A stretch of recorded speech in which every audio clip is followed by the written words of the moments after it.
Alright everyone, Wednesday morning, Celtic Way morning briefing. Hamish here, Tony is there, Ryan is there as well. Paul is very excited, looking forward to the show. Says Paul. We'll temper your expectations, Paul. We'll see how we get on.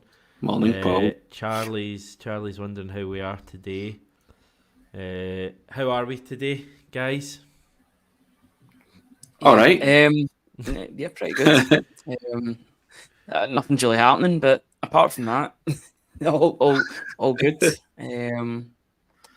Yeah, there's not really much to speak about transfer wise. There's not been any new developments or anything like that. There's been a trading update on the stock exchange, which told us what we kind of already knew about the club at the moment, and the fact that they've got a lot of money, but they've not spent a lot of it as of yet. So I knew that was going to come out and cause a bit of friction, especially online.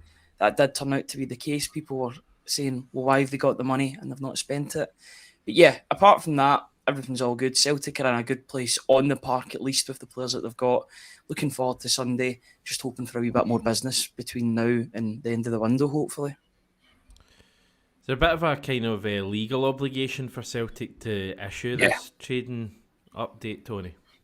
Yeah, by law they're required to do that, aren't they? So it's, as you say, it's not some kind of revelation that that they've just come out with. It's required by law under the terms of being on the stock exchange that they have to do that. So we know they're flush. So any chance you could just kind of empty your pockets a wee bit, you know what I mean? Give us the spare change that you have in that kind of excesses of millions that you have, throw it the manager's way and let them do something with it. Because I think we're all excited to see what could happen with this team, and here's hoping they relax the purse strings a wee bit before the end of the window. Yeah, I mean, we announced, I think, it was a pretty identical statement last July it was, so slightly earlier in the year, but it was last year's one, and again it was saying that we're forecasting significantly higher earnings. So I mean, the club has a hell of a lot of money coming in right now. We all know that. That doesn't stop them from asking us for more money and not necessarily spending much of it. So we're kind of in the same situation. As Smell the Glove says, Groundhog Day. It's a film I've never seen, but I very much understand the sentiment. I've heard it's a very good film. I feel like you'll have seen it, Tony. Yes, I've seen it. Yes, of course, yes, indeed. Sort of nothing continues to happen over and over again. Bill Murray lives the same day every day, hence the title of the film. But like the Celtic supporters are feeling just now, frustrated and living the same day every day with no money being spent and nothing continuing to happen. Yeah, let's just fire through some comments today then. There are. I mean, there's been a few things about Stephen Welsh and Yuki Kobayashi we can maybe mention, but we'll kind of get your comments going. First of all, this is worrying. Dan saying, is Kyogo injured? I would hope not. He had a wee knock, didn't he? It was from the one he should have had a penalty.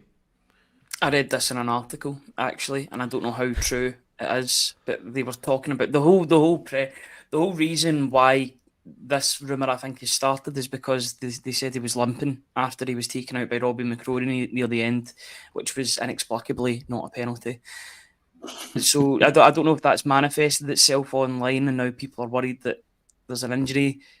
I'd be certainly worried if I heard anything more about there being an injury, because Kyogo's the only striker at the moment at the club, presently. So yeah, I think that's where it came from. I read that and I was almost quite taken aback, as if, I didn't realise he was injured, but I think it was just because he was limping and he took a while to get up.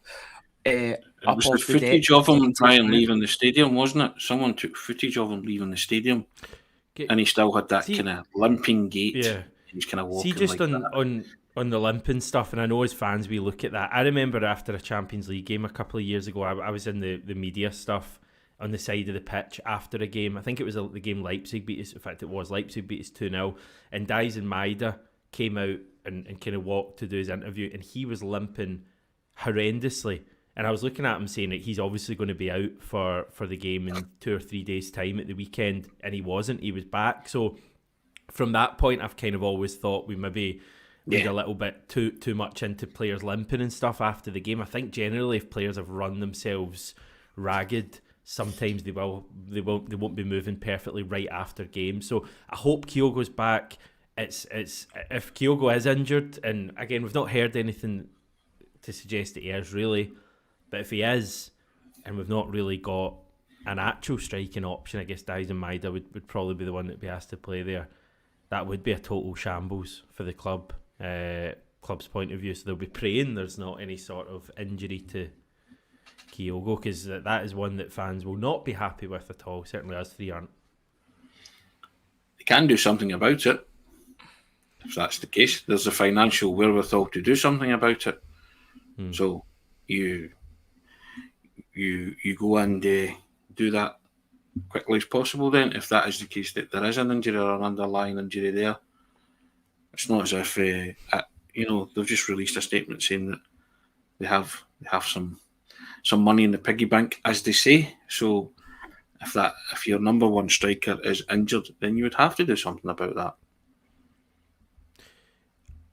See, just thinking there, and I don't want to go away into this, but are we surprised with a little bit of hindsight that O was allowed to leave the club, and we've kind of taken this risk? And I just want to reiterate, we've heard nothing to suggest that Kyogo's injured. This is just a couple of wee things that maybe have been mentioned, and the fact he was limping a little bit.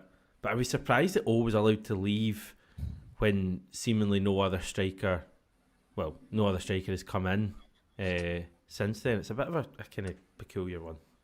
You just wonder if Celtic thought that they would be further down the line with the Ida pursuit than they are at the moment. When they did let O go, they might have just thought that it was going to be essentially a tap-in, and they would bring Ida back. Now, for the record, I don't think O was good enough to be a Celtic striker, but it would be good to have bodies in there at the same time. He'd come on at the weekend, wouldn't he? Kyogo wouldn't have played. It would have come on even if he came on as a precaution for Kyogo, so that he wasn't playing the full game, and you're eliminating any chance of picking up a knock, especially late on in the game. I thought Kyogo played too long at the weekend anyway, so when he did get that, when he was involved in that collision with Robbie McCrory, I was worried, because I know there was no like-for-like replacement, but even if you bring Mikey Johnson on, it means that you're safeguarding Kyogo for the next game. The game was won at 3-0, so I didn't see the point as to why he was allowed to remain on the pitch. I think Rodgers could have managed his squad a bit better there than taking an unnecessary risk. It doesn't matter who you put up front, just as long as Kyogo was off the pitch, he would have been safeguarded for the next game. If that is the case, and he has picked up that injury due to a collision, and we've not heard anything to suggest that he has, but if that was to be the case, then that would be really, really bad management of a player, especially when you've only got one striker at the club at the moment. But at the same time, would you be necessarily surprised? Yeah, well, as I say, we'll just, fingers crossed there's no issues there. It's weird because there's just a general negative tinge to the comments we're getting in today, and it's totally understandable, because people feel just a bit more than a bit frustrated that there's just nothing seeming to be done, and it should be so different, because as we keep saying, Tony, we're so excited by the way the team are playing at the moment, and I personally think we're in for a great season. But and news like yesterday should be really good news that gets everyone going, but it's almost just the opposite. People look at that and think, right, you've got money, why are you not spending it? I think frustration's now given way to anger, isn't it? People are getting angrier by the day, and I don't like that feeling amongst the Celtic supporters. Conversely, there is time. The manager's banged on about the fact that there's time to sort it all out before the end of the window. Patience is a virtue and all of that stuff. But I think it's wearing thin with the Celtic supporters every day that nothing continues to happen. Seeing the likes of Kyogo, and as we say, he get clattered on Sunday. It was always going to happen if Kyogo got clattered. And now the rumour mill on social media has gone mental, because everyone's running around with their head on fire that we've only got one striker at the club, feeds into the poor management. the solutions are there, Hamish. I would understand it a bit more, and I think Celtic fans would understand it a bit more if the solutions weren't there. The solutions are in the hands of the hierarchy at the club. Take any of this negativity away, take the anger and the frustrations of the Celtic fans away, soothe their worries, go and spend some money and bring in the players that the manager needs, help the manager, because there's a real positive vibe about what's happening on the field. Again, it's off the field matters that are concerning the Celtic supporters, isn't it? Because the team are looking as if they're shaping up well and playing to the manager's style, and it's really exciting. Don't give us problems, give us solutions. The solutions lie in the hand of the hierarchy back in the manager over the course of what's it now, next 23 days, 22 and a bit days. We have till August the 30th to sort it out. But if Kyogo is touch and go for Sunday, I'm going to Norwich and saying, right, come on, this guy wants to play for us. Let's do this deal. Get him in, or look elsewhere. But there's no indication that they're looking elsewhere. So they go to Norwich and say, right, this has dragged on long enough. Let's get serious. Let's actually pay the money that that we feel is fair, and we can agree on a price here. Because until this is going to rumble on till Sunday, isn't it? If Kyogo's injured or not, until the manager addresses it, possibly on Friday, if he gets asked about it, which I'm sure he will. Yeah.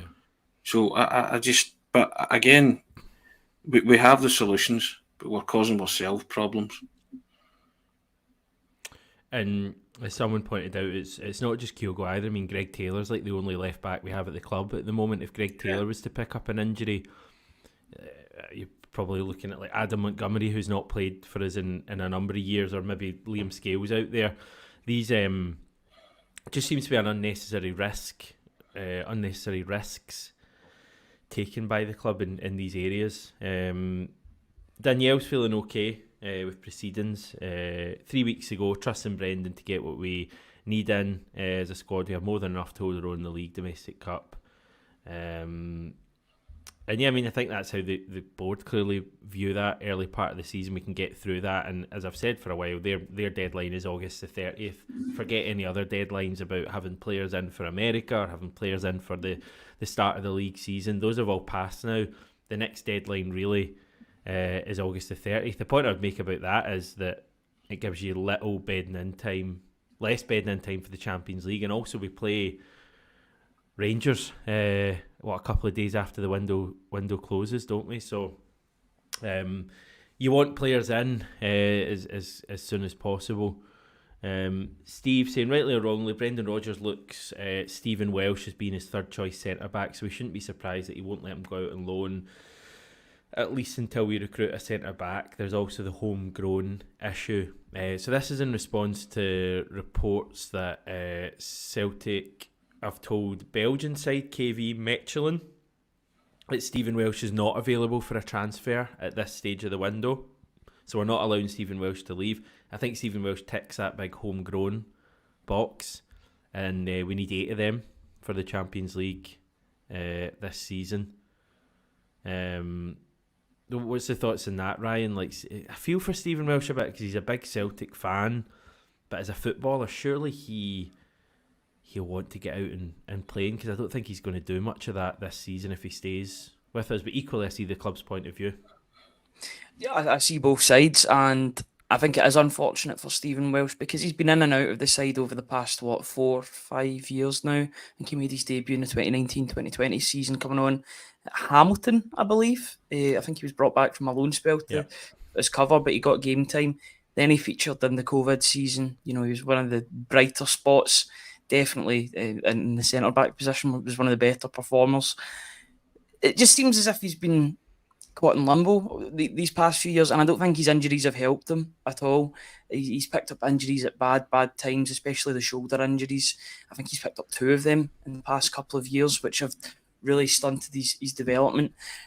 It gets to the point where I understand the club's position, but for the player, will he not want to go and progress his career elsewhere and get game time week on week, or will he be quite happy to sit on the bench, sometimes not even make the bench, and play 10, 15 games a season max? So it's a difficult one for him. He did get given he got offered a 4-year deal last season. He took it, and then he got injured and was out for 3 months. So last season maybe could have been the time that he was going to get more time on the pitch, but that injury really did set him back. Liam Scales took that opportunity. He's now a first team player. I don't know, with the homegrown, is there not another player that could fill that quota? Could Dane Murray fill that, being 4th choice, 5th choice centre back? I just think for all parties, I want to see Stephen Welsh progress, and I don't think he will progress at Celtic if he's not getting enough game time. But if he's happy with his lot and he's happy being that backup, then so be it. I'm more concerned about the players that Celtic have signed in the past year and aren't necessarily good enough, or Rodgers doesn't think are good enough long term. And Lagerbielke and even potentially Mike Nawrowski, even though he's coming back from an injury. It's just a problem position, to be honest, and it's one that needs to be remedied. The Darrell O'Shea news yesterday that Brentford are in for him for $7 million. Like, could Celtic have not sealed that deal weeks ago, and this wouldn't have even been a conversation? If that is the sort of prices that we're in, that we're getting touted for the player, Celtic have got that money in the bank. They could use that to really improve that position. So, yeah, it's a problem position, but I do feel for Stephen Welsh being in this, caught in the middle of all of this. It might go down to the part that he makes it clear that he wants to move on, but even then, I'm not sure if I see that happening. Thoughts, Tony? Well, Ryan touched upon the O'Shea deal. I think the Celtic's excuse would be the wages, Ryan, wouldn't it? Because they can afford $7 million, big time. Mm-hmm. The excuse, I think that's a general problem we're having with getting players, and the wages could be the stumbling block. It has to be, doesn't it? Because Celtic have this wage structure that everybody says they need to start smashing in order to acquire those quality players that the manager's talking about. But it's always a convenient fallback, isn't it? And then it comes back to, we tried, but we couldn't get it over the line. It's always going to be wages being a stumbling block, because I agree. Don't tell me that Celtic couldn't afford O'Shea. They can. But guys don't play for Celtic for nothing. But if they can get more money at Brentford, then, and you have to. It goes back to the A word, doesn't it? Ambition. How ambitious are you to land somebody like that? You have the financial means to go and sign them, but it's the wages on top of that, isn't it? And I don't know. Could we hazard a guess what he would be on at Brentford? If he goes to Brentford, probably 50, 60 a week. I think they're an established Premier League team now. They can 30. afford that. What's Callum McGregor on roughly? About kind of mid-30s? Is that the understanding? So there's a bit of a gap. So you reckon he would be on as high as that? O'Shea, 50, 60 grand a week at probably Brentford. South. Yeah. So there's a big markup then from high 30s, isn't there, or mid 30s? So what's the solution for us? Well, do we stop in England? They're not going to bust their wage structure, are they? Yeah. That's been around for time in perpetual motion. So yeah, that's the problem that they're finding they don't have solutions to. Because I don't think transfer fees are a problem. It is wages that's always going to be the stumbling block when players come to Celtic from down south, from south of the border. That's always going to be your sticking point, isn't it? Yeah.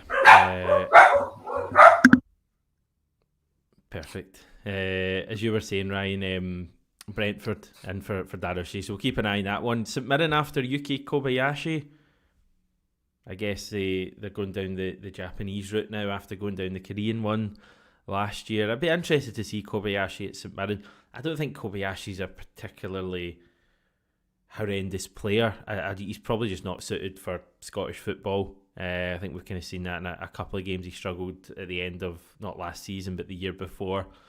But still big question marks over a number of players, whether they're going to be leaving or not. Lager Bielka, interest from Italy, but again, is he someone who will hold on to for a bit? Do we feel we can lose him at this stage? Narovsky, there's questions there. Kwon, Liam Shaw is still a Celtic player. Don't know what he's up to. Same place as James McCarthy probably, because those two are still, we've not heard anything to say they're not Celtic players, but we don't see them anywhere, even in training at all. So there's still some kind of questions there, and you'd like to see some players moved on.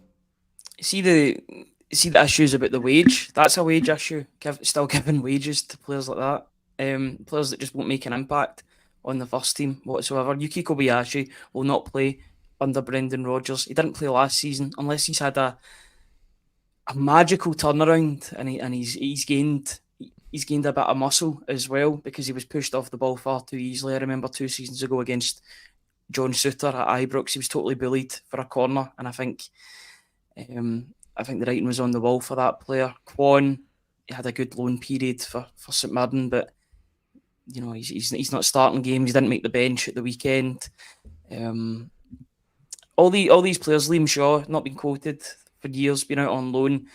As much as loan deals are good and it gets them off the squad list, I'd much rather these players go permanently, because you're kicking the can down the road another season, because the players come back if there's not an option to buy. These players aren't good enough to play for Celtic, and they should be moved on. The problem for me in this transfer window in general is the lack of urgency, or perceived urgency, in letting players go and bringing players in. We're at the 7th of August now, and Celtic have only brought in 3 players. They've only let go of about 4 or 5 players as well. There's still countless individuals that will not be making an impact this season, or will be making a very small impact. You look at Mikey Johnson, even look at players like Yang. Will Yang get a good amount of games? Will he go out on loan? So many players now that are just not going to be making an impact this season, that are still at the club. They were at the US tour, great. But that hasn't seemed to have worked, because there doesn't seem to be anybody in for these players at this moment in time, although there is the rumours about Kobayashi. So that'll be just a loan deal. I don't assume that Kobayashi will be going permanently to St Mirren. It would only be a loan deal.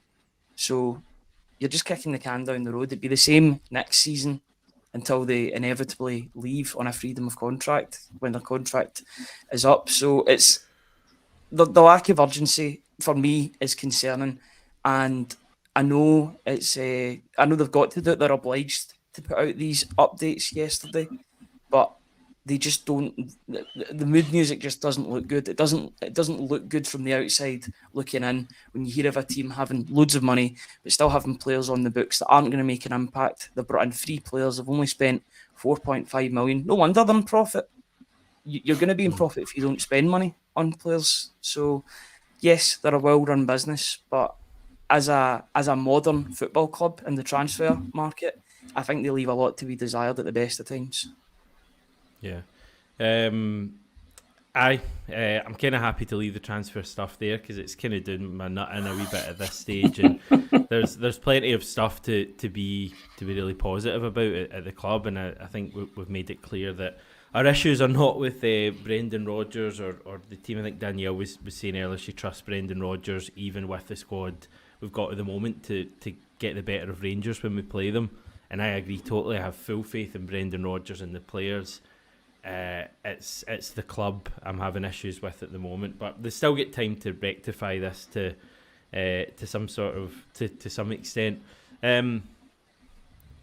At this point where I kind of throw my hands up in the air, guys, and see if there's anything else on your mind then, because I'm being honest, I'm just a bit fed up of just saying the same things about players potentially not coming in or whatever.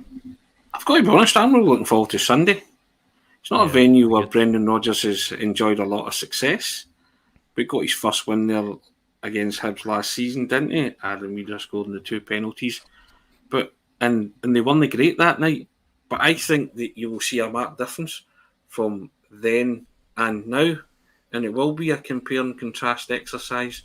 Celtic will have come on a lot, since that night were controversial decisions, so they said, but Kyogo was wiped out, and myself and Ryan were there, and you saw it in real time, didn't you, Ryan? Because you turned to me and said, that's a penalty, and I was like, right, okay. And then when it went to VAR, we weren't surprised at the outcome, but, Adamida scored in the 2 penalties, the first one in 5 minutes, then the second, in injury time, kept his cool. But I think I think a return to that venue, Celtic will turn on the style, and you will sort of turn and say, wow, look at the leaps and bounds and the strides that the team has made under the manager since then. Yeah, I'm fairly confident it'll be a night and day performance. And it's one of those strange quirks, isn't it, that Brendan hasn't enjoyed Easter Road since he was a man from the first time as well. And, and Hibs always make it hard, and I expect some kind of up-tempo from Hibs after last week's result. And, our friend in the comment section, Graham Caldwell, says Celtic will batter Hibernian. It's a different challenge altogether. It's a different match. I'd love that to happen, Graham. I'd love you to be right. And I'd love Hibs to put in as poor a performance as he did last weekend, but I don't imagine that'll be the case. But I fully expect Celtic all cylinders at Easter Road, and I'm looking forward to watching that, because you get a great vantage point at Easter Road to see that, and you kind of look down, and it's a great seat, and you will see a lot. And I'm looking forward to sort of picking out individual things from that contest. I'm sure Ryan is as well. I'm a little bit conflicted about this game because we're playing so well. And Hibs are struggling, and everything kind of points towards a pretty straightforward Celtic win. But it's never really been straightforward at Easter Road over the past, even under. Well, I guess Ange had. I think we had, to be fair, we did have like a 4-0, and I think we had a 3-1 that was relatively straightforward.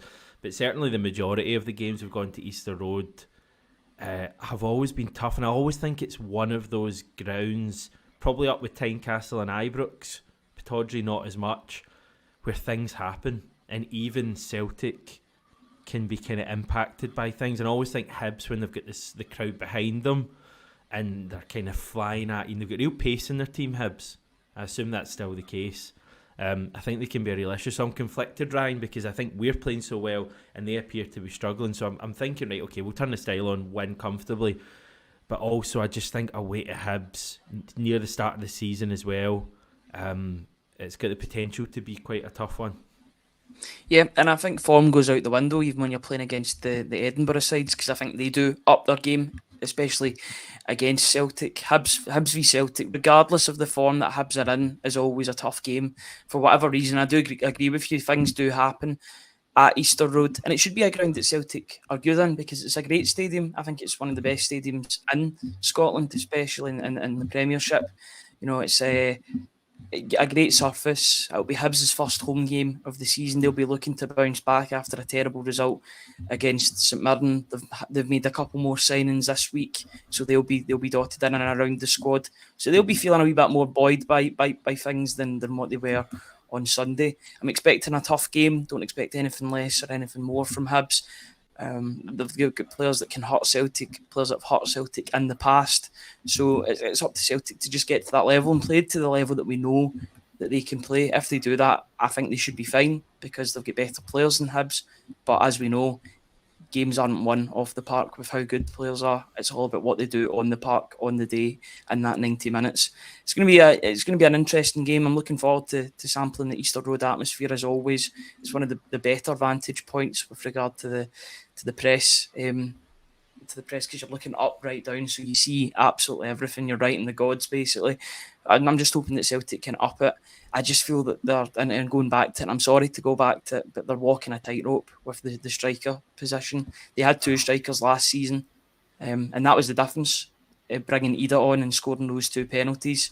They've got Kyogo and not really much else, unless Maeda is featuring as a striker. So they're automatically weaker than what they were last season going to Easter Road, which is always a difficult place. This was the game that I'd circled as being a potential one that Celtic could slip up on if they don't have the correct players in time for that. As it stands, and I don't think there will be any new additions for the squad before that game, they've got to go with what they've got and win. And that's easier said than done. I know that Hibs aren't in great form, but they always up it against Celtic for whatever reason. Yeah, we are in a good place at the moment, Tony. So you're almost just probably sending the same team out. I don't know, Dyson Maida might come in depending on his situation, but you probably send the same team out and just say go and do it all again. Yeah, I would. Yeah, that's the only change I would make. Maida, if he's fully fit, and there's nothing to suggest. So if he's fit, you would bring him back in. Yeah, okay. I would bring him back in. It'd be a question mark for me because Kuhn and Forrest were so good. Yeah, but I think James Forrest is one of these guys are going to have to use sparingly, aren't they? So I just think I would bring Maida back in. He's got form. He scored a belter there in that 4-0 game you were talking about. Sent off as well. Sent off as well, yeah, exactly. But again, that's the Forrest Gump that is Dyson Maida. You don't know what you're going to get. But I'd like to see him because I want to see him come out the traps this season, Dyson. I think he'll be busting to play as well. I say I've nothing against the Forrest starting if Dyson Maida isn't fully fit or can't make it for the same reason he couldn't make it last week. But I want to see Maida. I think he's quite a popular guy. But if Forrest starts, I'm equally as happy because he did play so well last weekend. And I think there's more to come from Kuhn, isn't there? I think we're all kind of just hoping that we're trying to keep a rein on it in terms of how we think about Kuhn. But we're thinking, there could be the nub of a real kind of player there in terms of goals and assists. I think Kuhn could be the player that Ryan talks about in terms of Palmer. In terms of his goal contributions, Ryan said that Palmer could be involved in 30 goal contributions this season. I think Kuhn is that player. To be fair, as I say, I've no downer on Palmer because he's looked okay in pre-season and when he came on. So I'm wanting them all to contribute that kind of goals and assists if they can in the minutes that they're on the pitch. I just need them all contributing. And you're liking what you're seeing from your wide players at this moment in time. Here's hoping that can continue because it's going to be a big part of Celtic's game plan this season and the way they play. Yeah, so excited about Nicholas Kuhn. I just want to see it from that run he had in the second half on Sunday. I thought was fabulous, but he needs to kind of hit that sort of level consistently. But sometimes with players, you just get the impression from what they do that they've moved on a bit, and I think he's, even from his good points last season, those 3 or 4 games in a row he had where he looked great, I feel now he's in a better place even in that stage. And he was anonymous the last time we went to Easter Road early on in his Celtic career, so it's a big one for him on Sunday. But I think we're all agreed Nicholas Kuhn starts on the right hand side, and I guess that says a lot in itself, Ryan, the fact that he's in our team and we can't wait to see him. Yeah, and there's got to be more goals that come from the wing positions this season, especially if and when, whatever you want to believe, Matt O'Reilly does leave the club. There has to be more goals because there wasn't enough last season. Palmer did score for the first half of the season, but then that was sorely missing in the second half. Forrest did get a couple of goals here and there, which was good, but I'd like to see a more consistent basis of goals and assists from those positions. I think he does. He looks very promising. There was a couple of things that he did on Sunday that did point to a really good player in the making, especially that one run that he had where the afterburners came on and he showed his pace for one of the first times, and he does have quite a lot of pace. If you can harness that and use it when required, then that could be a potent weapon for Celtic to use, especially late on in games. But he deserved that luck with the deflected goal because I thought that his performance in general deserved that. And yeah, there was a couple of really good shots that he had, or shots close to the goal that either were blocked or Robbie McCrory saved. So he did deserve his goal at the end of the day. I'm just looking forward to seeing more of him, seeing if he can keep it going and really be that player that we'd hoped for in January. We got glimpses, a couple of really good passes, especially one against Livingston to Maeda. But I want to see it every single week. And that's difficult for a winger to do. But I just want to see some sort of consistency, whether it's a goal or an assist or a part of his game in which he's affecting something positively. As long as he can do that, then I think he'll be a nailed-on starter most weeks for Celtic. Yeah, looking forward to it. website wise, what's going on over there, guys? Talking about Matt O'Reilly today. Tony's put on a piece on the website today about Matt O'Reilly. Over the next couple of days, we'll have a couple of analysis pieces on Kyogo's performance against Kilmarnock and Liam Scales' performance against Kilmarnock as well. Over 180 passes roundabout for his performance. Celtic had 860 attempted passes in total.